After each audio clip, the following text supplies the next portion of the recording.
미국에서는 마하 7의 속도를 내는 극초음속 비행기 개발을 서두르고 있다고 합니다. 이미 엔진 개발에 성공을 했고 초음속 7.6배까지 낼 수 있는 시험 비행에 성공도 했다고 합니다. 그런 속도라면 서울과 LA는 1시간에 주파할 수가 있다고 합니다. 놀라운 것은 2040년경이면 실용화될 것으로 본다고 합니다. 상상을 초월하는 초음속 시대가 우리 눈앞에 전개되고 있다는 얘기입니다. 그런데 하나님께로 나아가는 속도, 우리들의 믿음이 자라는 속도는 경부선 완행열차보다 더 느립니다.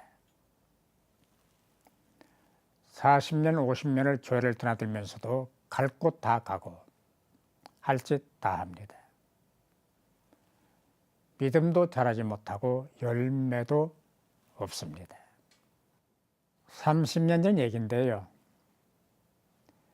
미국 유학을 가기 위해서 모 병원에서 가슴 사진을 찍은 친구가 있었습니다. 아주 건강한 친구였습니다. 며칠 후 엑스레이 필름상 문제가 발생했습니다. 가슴에 콩알 만한 점이 드러나는데 폐결핵이나 종양기미인 듯 하다는 소견이었습니다. 놀라운 것은 그날부터 가슴이 아프고 열이 오르기 시작합니다. 통증을 견디기 힘들어서 진통제를 먹어보았지만 효과가 없었습니다. 절망감과 통증으로 자리에 드러눕고 말았습니다. 그 소문을 듣고 찾아갔습니다. 평소 감기도 앓지 않던 사람의 폐에 문제가 있다는 게 의심스러웠습니다.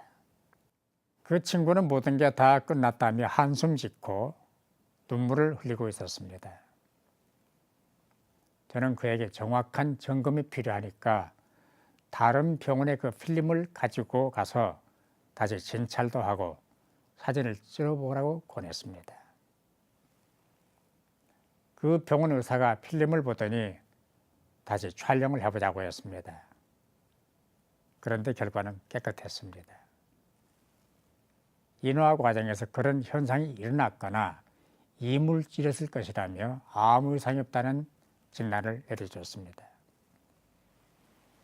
중요한 것은 그 순간부터 통증과 열이 사라져 없어졌다는 것입니다.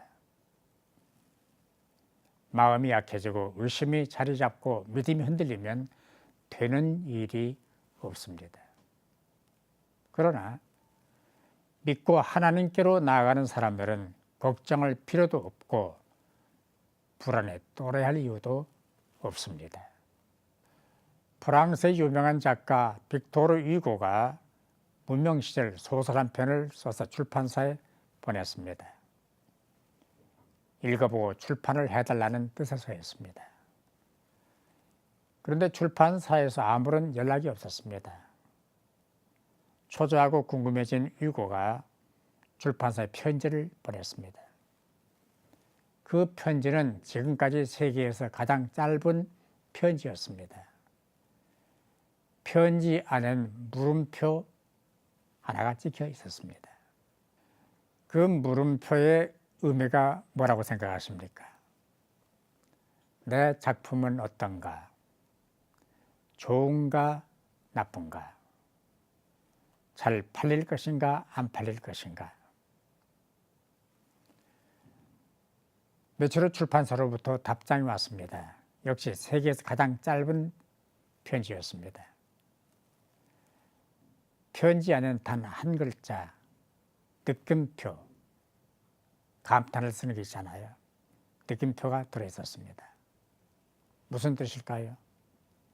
놀랍다, 자 팔릴 것 같다, 끝내준다 라는 그런 뜻이었습니다. 바로 그 작품이 저 유명한 레미제라블입니다.